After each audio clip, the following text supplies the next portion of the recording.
पूरी दुनिया कल सुबह से अप्रैल 2 का इंतजार कर रही है कि कब डोनाल्ड ट्रंप स्क्रीन पर आएंगे और ऐसा कुछ कहेंगे कि कहीं ना कहीं क्या पता राहत मिल जाए। उम्मीद तो नहीं थी, क्योंकि डोनाल्ड ट्रंप ने कहा लिबरेशन डे पास आ रहा है, अप्रैल 2 को आकर मैं बताऊंगा कि किस देश पर मैं कितना ज्यादा टैरिफ लगाऊंगा। ये व्हाइट हाउस के लॉन पर खड़े हुए ये जो तस्वीर है इनके हाथ के अंदर, ये किसी रेस्टोरेंट का कोई मेन्यू कार्ड नहीं है, बल्कि तो रेट कार्ड है कि किस देश पर मैं कितना ज्यादा टैक्स लगाऊंगा, टैरिफ लगाऊंगा, ताकि जो उन्होंने इतने साल से यूएसए को लूटा है, उसकी बर्बादी करी है, सारी मैन्युफैक्चरिंग जॉब्स छीनकर चीन, वियतनाम, इंडिया भेज दी है, मैं उसका बदला लूंगा। बिकॉज अमेरिका का राष्ट्रपति अमेरिका फर्स्ट करेगा, अब उसे और कोई ठग नहीं सकता।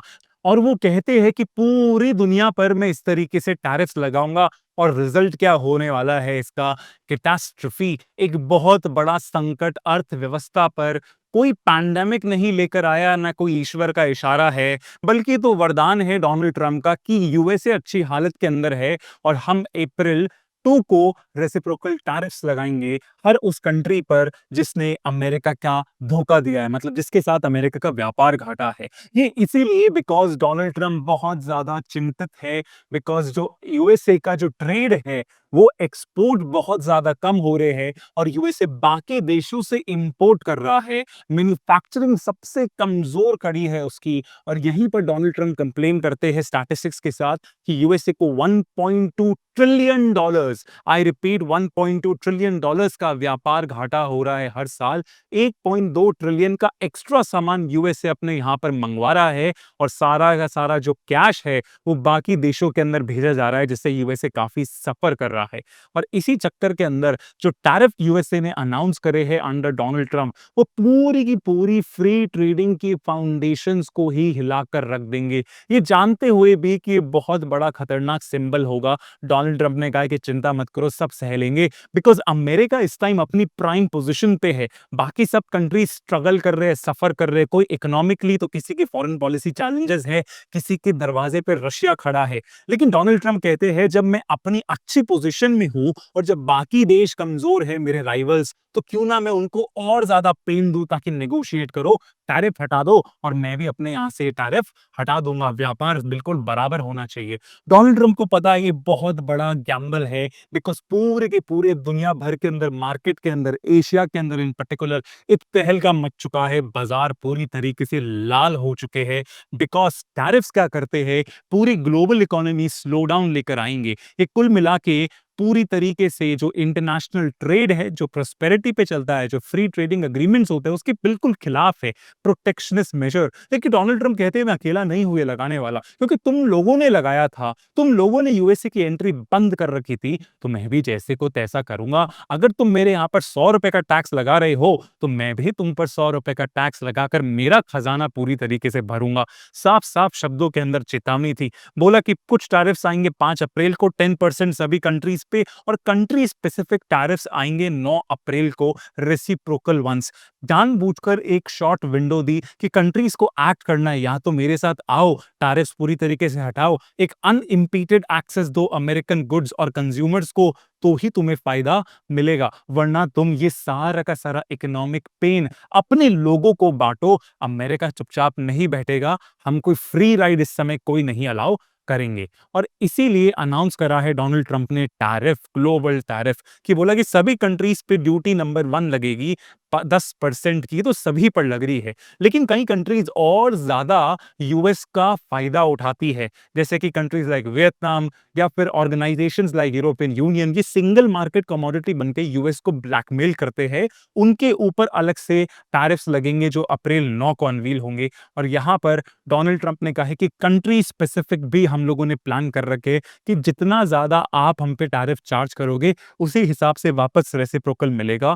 बिकॉज यूएसए ने जो रेसिप्रोकल टैरिफ है वो डिस्काउंट करके लगाया है हर कंट्री पे, according to what they really charge the American consumers. और कुछ इस तरीके से पूरी की पूरी लिस्ट आती है कि देखिए कंट्रीज लाइक कंबोडिया, बहुत ही इंटरेस्टिंग है। कंबोडिया को तो इतना ज़्यादा रिलेशनशिप भी नहीं है यूनाइटेड स्टेट्स ऑफ अमेरिका से, लेकिन हाईएस्ट नंबर ऑफ टैरिफ जो लगाया है 49% पे कंबोडिया बैठता है, लेकिन उसकी आप पर कैपिटा इनकम देखिए $3000 से भी कम है। इतने गरीब देशों से साथ भी यूएस कह रहा है भले ही मैं अमीर हूं, मुझे फर्क नहीं पड़ता, दोस्त दुश्मन मेरे लिए सब बराबर रहेंगे, चाहे तुम अमीर हो गरीब हो, मैं किसी को नहीं छोड़ूंगा, बिकॉज यूएसए को बहुत ठग लिया है। दूसरे नंबर पे आता है वियतनाम 46%। हमारे पड़ोसी राज्य भी नहीं बचे, अब देखिए श्रीलंका 44%। और यूनुस सरकार की तो बच गई बैंड, बांग्लादेश को तो नंगा ही कर दिया यूनुस सरकार को। 37% का यहां पर पूरी तरीके से रेसिप्रोकल टैरिफ लगाया है। मतलब जो सबसे बड़ी कैश काउ है यूनुस सरकार की, वो पूरी की पूरी बांग्लादेश की, वो है आपके टेक्सटाइल। टेक्सटाइल ही लाखों लोगों को नौकरियां देते हैं। अब वो इतने महंगे हो जाएंगे कपड़े कि आप उसको बेच ही नहीं सकते। तो जब खरीदेगा ही नहीं तो आपके पास पैसा कैसे आएगा, फॉरेक्स रिजर्व्स नहीं आएगा, तो बांग्लादेश की यूनुस सरकार के ऊपर बैंड बजने वाली है खतरनाक तरीके की। यहां तक कि ताइवान पर भी 32% की लगाई है। और इन्हीं के कुछ नीचे पाकिस्तान के जस्ट नीचे इंडिया है, जिस पर कुल मिला के 26% टोटल टैरिफ लगाया गया है, जो अब व्हाइट हाउस ने रिवाइज एस्टिमेट में 27% कर दिया, हर कंट्री का +1 +1 +1। तो 27% इन टोटल लगाया गया है। और कुछ और दिलचस्प बातें भी निकलती इस पूरी ट्रंप की फैक्टशीट पे। जो पड़ोसी देश जो थे जिनके साथ वो बॉर्डर शेयर करते हैं, एक तरफ कनाडा एक तरफ मेक्सिको, उनके ऊपर इस तरीके के टैरिफ नहीं लगे, लेकिन नुकसान तो उनको भी होगा क्योंकि पहले ही उन पर एल्यूमिनियम और बाकी मेजर टैरिफ्स लगा चुके। और तो और एक ऐसी जगह टैरिफ लगाया जहां सिर्फ ये महाशय रहते हैं। पेंगुइन कौन सी टेरिटरी है, नॉर्थफ्लॉक आइलैंड, ऑस्ट्रेलिया का ही पार्ट है, लेकिन ऑस्ट्रेलिया से दूर इसको एक सेपरेट एरिया मानते हुए भी ट्रंप ने इसको लिस्ट में नाम रखा है। ऐसी जगह जहां इंसान भी नहीं रह रहे, उससे तुम क्या उम्मीद करोगे कि भाई तुम हमें फूड एक्सेस नहीं दे रहे, सारी मछलियां तुम ही खा जाते हो। तो ये दिखाता है कि ट्रंप किस तरीके से वेंजेंस के मूड में है। उसे कोई नहीं फर्क पड़ता कि कोई गरीब देश है या फिर वहां पे लोग रह भी नहीं रहे, उसे नहीं फर्क पड़ता। इसी के अलावा एक नोटेबल एब्सेंस है, वो है रूस के साथ। रूस के राष्ट्रपति ने जो दोस्ती कर रखी है, जो अपना पूरा ऑरा बना रखा है, उसका फायदा तो मिला। बिकॉज सरप्राइजिंगली लोग उम्मीद कर रहे थे कि रूस के ऊपर भी प्रतिबंध लगेंगे यूक्रेन वॉर को हटाते हुए, लेकिन ऐसा बिल्कुल भी नहीं हुआ। डोनाल्ड ट्रंप ने पुतिन को एक फ्री पास दे दिया कि तुम्हें मैं कुछ भी नहीं करूंगा। बैंड बजी है भैया इस ड्रैगन की। शी जिनपिंग को तो पूरी तरीके से डोनाल्ड ट्रंप ने फंसा कर रख रखा है। ये ड्रैगन है जो दूसरों पर कब्जा करना चाहता था, जो दूसरों की टेरिटरी और हथियार पूरी तरीके से ले लेना चाहता था। अब इस ड्रैगन को ही हंट कर दिया और वो शिकारी है डोनाल्ड ट्रंप। शी जिनपिंग का ये उतरा हुआ चेहरा ये सच्चाई दिखा रहा है, बिकॉज वर्स्ट अफेक्टेड कंट्री जो इसके अंदर है वो है चाइना। चाइना के ऊपर बहुत ही ज्यादा टैरिफ्स लगाए गए हैं, जिसका टोटल 50% से भी ज्यादा क्रॉस हो गया। पुराने टैरिफ्स 2016 वाले आज भी चल रहे हैं। तो इससे चाइनीज प्रोडक्ट्स जो है एक्सट्रीमली एक्सपेंसिव हो गए। और क्योंकि एक्सपोर्ट डिपेंडेंट इकोनॉमी है, तो इसलिए सबसे ज्यादा नुकसान पर्टिकुलरली शी जिनपिंग को हो रहा है। यहाँ पर कई तरह के क्राइसिस वो फेस कर रहे हैं। अंदर से लोग बोलने लग गए कि क्या हुआ इस कॉन्ट्रैक्ट का, सोशल कॉन्ट्रैक्ट का, कि तुम्हारे थाली में खाना रहेगा, तुम्हारे आसपास प्रॉस्पेरिटी रहेगी, हमें तो कुछ भी नहीं मिल रहा। तो इनकी गद्दी पर संकट है। और सिर्फ डोनाल्ड ट्रंप ने इतना ही नहीं करा, डोनाल्ड ट्रंप ने अटैक करा है चाइना के सबसे क्लोजेस्ट एलाइज पर, जहां पर उसने पूरी तरीके से अपने पांव जमा रखे हैं। तो डबल स्ट्राइक करी है, बिकॉज ट्रंप ने कहा लाओस, कंबोडिया, म्यांमार तुम्हें भी किसी हालत में नहीं छोड़ूंगा। जो तुम फ्री का माल लेते थे चीन से, उसको यहां पर जो तुमने स्पेशल इकोनॉमिक जोन्स बनाकर दिए हैं, जहां पर वो अपनी फैक्ट्रीज एस्टैब्लिश कर रहा है पूरी तरीके से, अब मैं उन पर भी प्रतिबंध लगाऊंगा। जो भी सामान तुम वहां से दे रहे हो, एक्स्ट्रा टैरिफ देना। और मोर देन 40% इन तीनों कंट्रीज के ऊपर। ये दिखाता है कि चाइना को कैसे इनडायरेक्टली अटैक करा है, बाय अटैकिंग देयर एलाइज। ये यूएस ट्रंप की फास्ट फॉरवर्ड स्ट्रैटेजी है कि शी जिनपिंग को इशारा है कि मत करो डील, तो क्या मैं तुम्हें इतना ज्यादा कमजोर कर दूंगा कि मैं तुम्हें टेबल पर लेकर आ जाऊंगा नेगोशिएशंस के लिए। इसलिए शी जिनपिंग इतने ज्यादा परेशान है। लेकिन बात ये होती है कि सर हमारा क्या हुआ? आफ्टर ऑल प्रधानमंत्री नरेंद्र मोदी तो सबसे पहले जाकर भी आए, मिलकर भी आए। हाँ, ट्रंप ने उनको सबसे अच्छा दोस्त बताया। दोस्ती अपनी जगह, लेकिन ट्रंप ने बोला एक चीज़ पे आप मेरी बात नहीं सुन रहे, वो है कि आप सबसे बड़े टैरिफ के राजा हो, आप ही सबसे ज़्यादा टैरिफ लगाते हो अमंगस्ट ऑल द कंट्रीज़, इस बार तो नहीं छोड़ूँगा। ऐसी बात नहीं है, अभी भी जो ट्रंप ने अनाउंस करा है वो इंडिया पे 27% की ड्यूटी अनाउंस करी है। और ये जो रिपोर्ट है यूएस ट्रेड डिपार्टमेंट में, उसने बताया है कि हर कंट्री को हमने क्यों टारगेट करा है, इंडिया स्पेसिफिक रीजंस भी लिखी है। देखिए, इसके अंदर वो आइडेंटिफाई करती है कि जब से नरेंद्र मोदी जी आए हैं, उन्होंने नेशनलिस्ट को पूरा तरीके से इकोनॉमी के अंदर मोल्ड कर दिया है कि बाय लोकल बाय वोकल वाली चीज करी है, कि कुल मिला के हम लोग नेशनलिस्ट चैंपियंस बनाना चाहते हैं। कल को गूगल यहाँ पे बिजनेस करने आ रही है, अमेजॉन यहाँ पर बिजनेस करने आ रहा है, वॉलमार्ट आ रहा है, डायरेक्टली आइए लेकिन लोकल पार्टनर्स के साथ साझेदारी करिए। हम लोग खुद के बड़े बड़े एलॉन मस्क यहाँ पर बनाना चाह रहे हैं, जो बड़े बड़े इंडियन हाउसेस है, रिलायंस से लेके अडानी से लेके टाटा बिरलाज, इन सबको हम लोग नेशनल आइकन्स बनाना चाह रहे हैं। तो प्रोटेक्शनिज्म का यूज करके, टैरिफ्स का यूज करते हुए इंडिया ने अपनी इकोनॉमी को लार्जली इंसुलेट कर रखा था, और ये चीज डोनाल्ड ट्रंप को बिल्कुल पसंद नहीं आई कि बस बहुत हो गया, अब और एग्जाम्पशंस नहीं मिलेंगे। तो ये जो रिपोर्ट है वो इंडिया के बारे में कुछ बड़ी इंटरेस्टिंग चीजें कह रही है। जैसे कहता है कि जितने भी इंडिया के टैरिफ्स लगते हैं डब्ल्यूटीओ के अकॉर्डिंग, एग्रीकल्चरल प्रोडक्ट्स पे, तो वो पूरे दुनिया में सबसे ज्यादा है। मतलब कितना, 113%। साथ ही के अंदर कई कई हिस्सों के अंदर तो 300% भी है। इतना यूमंगस टैरिफ, तो कितना ज्यादा वो डिसएडवांटेज करता है यूएस के कंज्यूमर्स को, यूएस के सेलर्स को, जो यहां पर अपना प्रोडक्ट्स बेचना चाहते हैं। अमेरिकन बिजनेसेस इससे काफी ज्यादा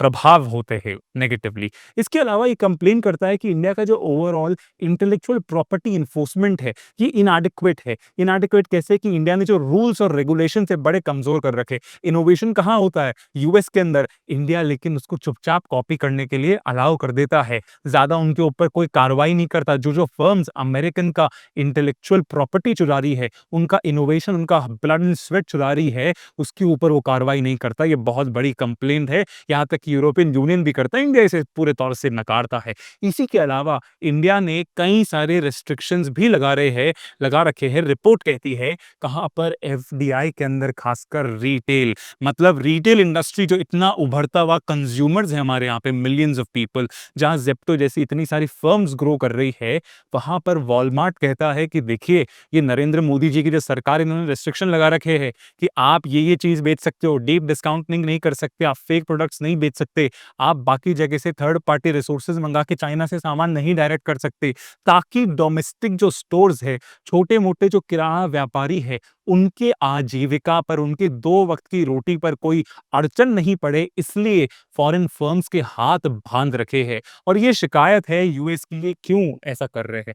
इतना ही नहीं, वो सिर्फ और सिर्फ रिटेल की तरफ नहीं, वो बैंकिंग से भी कंप्लेन करते हैं कि पूरी इंडस्ट्री के अंदर ये जो बैंक्स है, प्राइवेट तो अलाउड होते हैं, लेकिन फॉरेन बैंक्स की हिस्सेदारी सिर्फ और सिर्फ 0.6% है, और 67% जितने भी इंडियन बैंक ब्रांचेस है, वो तो सिर्फ और सिर्फ आपकी गवर्नमेंट बैंक्स की है। 60% से ज्यादा तो गवर्नमेंट बैंक्स की भागीदारी है, फॉरेन बैंक्स है ही नहीं, तो कैसे वेल्स फार्गो आएगा, किस तरीके से जेपी मॉर्गन एंड चेज आएंगे, सिटी बैंक आएगा। तो ये डिसएडवांटेज इस फील्ड, और तो और, इतना ही नहीं, इन गरीब किसानों के ऊपर भी इनकी नजर है, जो हमेशा से यूएस लगातार कहता हुआ है कि देखिए, इनको मिलती है सब्सिडीज, आपको बिजली पे, बीजों पर, आपको पानी पर, आपको सिंचाई पर, हर चीज पे यहाँ पे सब्सिडी मिलती है। सब्सिडी भी 2 तरह की मिलती है, एक मिल रही है केंद्र सरकार से, एक दे रही है राज्य सरकार से। फिर इनको बेसिकली आप कैश पेमेंट्स भी दे रहे हो हर किसी के खाते के अंदर। इससे क्या होता है, अमेरिकन जितने फार्म ओनर्स है, वो अपना प्रोडक्ट ही नहीं बेच पाते, और ऊपर से आपने उन पर टैरिफ इतने ज्यादा लगा रखे हैं। तो इतना ज्यादा आप डीपली सब्सिडाइज करते हो कि आप market level playing field distort कर देते हो। और ये सबसे बड़ी कंप्लेन है यूएस की एग्रीकल्चरल सेक्टर को लेकर। लेकिन इंडिया ने साफ तौर पर मना कर दिया कि देखिए, ये कोई एमएसपी वगैरह, ये कोई हमारा कोई सब्सिडी मॉडल नहीं है। ये लाखों करोड़ों गरीब इंसान हैं जिसके पास आधा एकड़ की भी जमीन नहीं होती। 21वीं सदी में तुम्हारे देश में कभी ये फोटो देखी भी होगी तुमने? तुमने तो 1900 में कभी इस तरीके की तस्वीरें देखी होगी। तो हम लोग किसी भी हालत के अंदर ये जो लाखों करोड़ों गरीब लोग हैं, इनकी आजीविका पे अगर संकट आएगा, तो हम कभी भी तुम्हें माफ नहीं करेंगे। हम लड़ेंगे इनके लिए और आखिरी तक लड़ेंगे। हम ग्लोबल क्राइम नहीं करेंगे कि पूरे के पूरे जो फूड है, अन्न है, उसका हम लोग कैपिटलिज्म की बलि नहीं चढ़ाने देंगे किसी भी हालत के अंदर। ये इंडिया का साफ संदेश है। तो कॉन्सिक्वेंसेस क्या होंगे कि जब ट्रंप बेसिकली टैरिफ अनाउंस कर चुके हैं पूरी दुनिया के अंदर? कॉन्सिक्वेंसेस लार्जली नेगेटिव है, because United states of America में आप स्लोअर ग्रोथ देखी जाएगी, क्योंकि जब टैरिफ्स लगाते हो तो आप बेसिकली प्राइसेस हाई कर रहे हो इन अ वे कि डोमेस्टिक एंटरप्राइजेस ज्यादा उस गैप को फिल नहीं कर पाएगी और यूएस के अंदर स्लोअर ग्रोथ देखी जाएगी। बाकी देश भी इसके चपेट के अंदर आएंगे। और तो और स्टॉक मार्केट भी जैसे यूएस का इस समय गिर रहा है, प्रॉफिट आपको ज्यादा दिखाई नहीं देगा, लोग सेविंग्स की तरफ भागेंगे। साथ ही के अंदर इस पूरे चीज को लेकर जेपी मॉर्गन जैसी कंपनीज ने अनाउंस कर दिया कि बहुत जल्द अगर ऐसा रहा तो जल्द ही यूएस के अंदर रिसेशन आ जाएगा, जो पूरे ग्लोबली रिफ्लेक्ट होगा। बिकॉज ट्रेड वॉर आपने पहले सिर्फ चीन के साथ करा था, ये ट्रेड वॉर आपने पूरी दुनिया के साथ अनवील कर रखा है। पूरी दुनिया से आप मुकाबला कर रहे हो, एक तरफ टीम यूएसए, एक तरफ टीम वर्ल्ड। आप हराने में लगे हुए हो सिर्फ बिकॉज आप टैरिफ्स लगाना चाह रहे हो उनके प्रोडक्ट्स के ऊपर, और रिसेशन की खतरे की घंटी पूरी दुनिया के अंदर बज गई है। एक चीज तो पक्की है कि क्योंकि टैरिफ्स लगा रहे हैं तो विदेशी सामान जो है वो महंगे हो रहे हैं। जब सामान महंगे हो रहे हैं तो लोगों की जेब पर भार पड़ रहा है। जब लोगों की जेब पर भार पड़ेगा तो खर्चों में कटौती करनी पड़ेगी। खर्चों में कटौती का मतलब कि लोग अब नए प्रोडक्ट्स नहीं खरीद पाएंगे। जब बिजनेस नए प्रोडक्ट्स ही नहीं बेच पा रहे तो किस बात की अर्थव्यवस्था के अंदर गड़बड़ हो रही है, क्योंकि इन्फ्लेशन ऑटोमेटिकली काफी हाई बढ़ जाएगा। डिमांड्स नहीं रहेगी गुड्स की और महंगाई बहुत ज्यादा रहेगी। और तीसरा, ये जो इन्फ्लेशन है ये डोनाल्ड ट्रंप का पॉलिटिकल करियर तबाह भी कर सकता है, क्योंकि इसकी भुगत बोकी है नवंबर इलेक्शंस के अंदर डेमोक्रेट्स के किस तरीके से उन्हें गद्दी से हटा दिया। लोगों ने पनिश करा कि इन्फ्लेशन इतना ज्यादा था कि हम तुम्हें माफ नहीं करेंगे।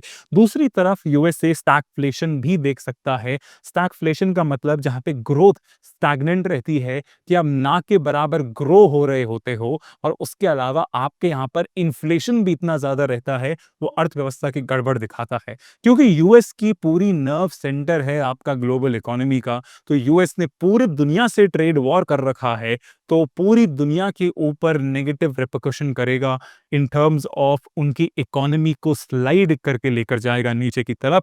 लेकिन शॉर्ट टर्म के अंदर जो ट्रेड वॉर होता है वो काफी ज्यादा इकोनॉमिक पेन पूरी दुनिया के अंदर लेकर आएगा। ऐसी कोई मेजर चीज नहीं है जो आपको बचा पाएंगी। अब देखिए, इंडिया के पास एक सवाल उठता है कि अब इंडिया करे तो क्या करे। क्या इंडिया को अपनी डोमेस्टिक इंडस्ट्रीज बचानी चाहिए, चाहे वो किसानों की हो या फिर हमारी मैन्युफैक्चरिंग की हो? आईफोन वाली जो नई स्टोरीज है, हम उनको प्रोटेक्ट कर पाएंगे? क्या फिर हमें, जैसे ट्रंप ने कहा है कि सारे दरवाजे खोल दो, let the American products flood your market, जैसे कि स्टॉक मार्केट के अंदर की किस तरीके से धड़ाम से गिर चुका है, यहाँ पर कुछ सेक्टर्स है जो सबसे ज्यादा बुरी तरीके से हर्ट हुए हैं, जैसे कि आपके इंडिया की ऑटो इंडस्ट्री, केमिकल इंडस्ट्री, आप जो श्रिम्स, जो सी फूड लेकर जाते हैं, स्टील हुआ, ये सारे सेक्टर सबसे खराब तरीके से यूएस द्वारा 27% टैरिफ की चपेट के अंदर आए हैं। फार्मा को छोड़ते हुए बाकी सब जगह बैंड बजी पड़ी है इंडियन इंडस्ट्री की। लेकिन इतने सारे चैलेंजेस के अंदर भी सिल्वर लाइनिंग है। सर, सिल्वर लाइनिंग कैसे? बिकॉज याद रखती है, कभी कोई जीवन के अंदर समस्या आती है तो समस्या के अंदर अगर आप देख पाए तो अपॉर्चुनिटी भी छुपी होती है जो अलाउ करता है। बेस्ट एग्जांपल है कोविड। कोविड सबके लिए इतनी बड़ी समस्या थी, कुछ लोगों ने उस कोविड महामारी के अंदर भी ऐसी अपॉर्चुनिटी देखी कि वो दूसरी तरफ दूसरे बिजनेस नए आयाम कर चुके, और जो नहीं संभल पाए, जो सिर्फ और सिर्फ डार्कनेस देख रहे थे, वो उसी समय धरती पर आ गए या धरती में ही समा गए। बड़ा खराब था वो पीरियड। यहाँ पर सबसे बड़ा एडवांटेज है कंपैरेटिव एडवांटेज। देखिए, टैरिफ तो पूरी दुनिया के अंदर लग रहे हैं, बिल्कुल ईयू के अंदर लग रहे हैं, जापान में लग रहे हैं, कंबोडिया, वियतनाम, मलेशिया ऐसी छोटी-छोटी कंट्रीज पर भी लग रहे हैं, तो इंडिया पे भी लग रहे हैं। तो इंडिया इकलौता तो है नहीं, लेकिन टैरिफ की रेट देखिए, इंडिया की रेट कितनी है? 27%। आप कंबोडिया, वियतनाम, इनकी रेट कितनी है? More than 40%। चाइना की रेट 50%। अरे यही तो कंट्रीज है, ये 5, 6, 7, 8 कंट्रीज जो लगातार इंडियन प्रोडक्ट्स के साथ कंपटीशन करती है। कहाँ? यूएस के मार्केट में घुसने के लिए। टेक्सटाइल तो हम भी बेच रहे हैं, बांग्लादेश भी बेच रहा है, लेकिन इंडिया को एग्जेम्पशन नहीं मिलता। एग्जेम्पशन एग्जेम्पशन मिलता है बांग्लादेश को। उनके प्रोडक्ट सस्ते होते हैं, ज़्यादा कॉम्पिटिटिव होते हैं, इसलिए हमारा टेक्सटाइल वहाँ इतना नहीं जा पाता और बांग्लादेश का सप्लाई हो पाते। अब सिर्फ एक इकलौती कंट्री बची है मलेशिया, जहाँ पर वो हमसे टक्कर ले सकती है फॉर यूएस मार्केट, क्योंकि इतना ज़्यादा टैरिफ लगा दिया बाकी देशों पे जो इंडिया से इतना ज़्यादा है, तो ये दिखाता है क्लियर कट कि कहाँ पर उन लोग को फ़ायदा हो रहा है और हम लोग को किस तरीके से उस क्राइसिस के अंदर हम फ़ायदा ढूँढने में कामयाब होंगे। बेस्ट एग्ज़ाम्पल है इसका पूरी की पूरी आपकी टेक्सटाइल इंडस्ट्री, क्योंकि बांग्लादेश जो उस फील्ड को डोमिनेट करता था, अब बांग्लादेश के ऊपर ही 35% से ज़्यादा ड्यूटी लगा दी गई है, तो ऑटोमैटिकली इंडियन प्रोडक्ट्स उसके कंपैरिजन में ज़्यादा सस्ते इसलिए कॉम्पिटिटिव हुए हैं और अब हमारा टेक्सटाइल को काफ़ी ज़्यादा फ़ायदा पहुँचा है। इतना ही नहीं, सेकंड है डोनाल्ड ट्रंप ने कहा है कि मैंने सभी को मौका दिया है,